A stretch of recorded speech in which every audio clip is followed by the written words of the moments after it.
Let's talk about the controversy going on with Bridgerton, Shonda Rhimes' first collaboration with Netflix, which is said to have a rapist scene that is not treated like one.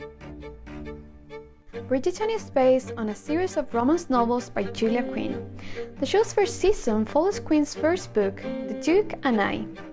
In the series, Daphne Bridgerton arranges a fake courtship with the Duke Simon. She wants to lure prospective suitors while he wants to avoid having children to raise his family line. Eventually, the two develop a relationship, get married, but Simon, however, isn't honest about not wanting kids. He tells Daphne he can't have kids versus he won't because he doesn't want to.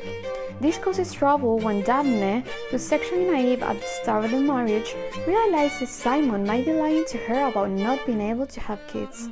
Once Daphne suspects he pulls out during sex only to avoid getting her pregnant, she positions herself on top of him during a sexual encounter. When he's about to orgasm, she stays on top of him so he can't pull out.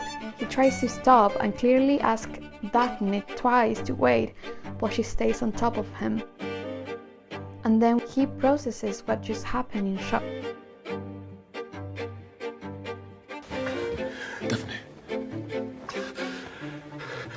Viewers quickly took to calling out Bridgerton on social media, but not just the scene and the lack of trigger or content warning, but for not clearly addressing Daphne's action as rape.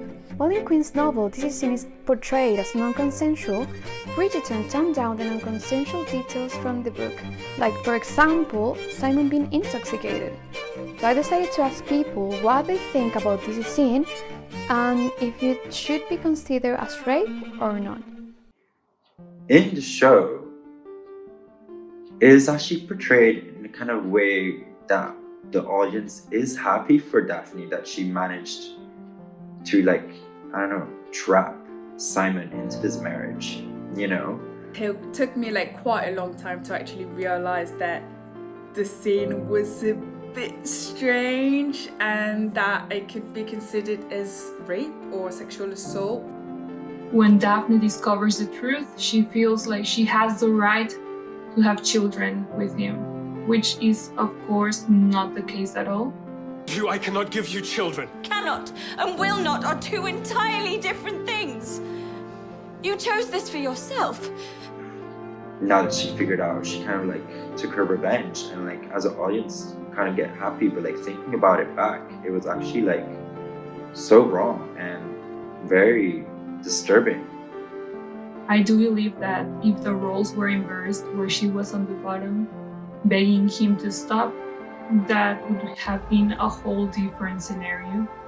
And we still don't talk about male partners getting abused by their female partners. It's like a man, where in the position where a woman would genuinely be. So maybe that's why, I personally think that's why I didn't connect all the dots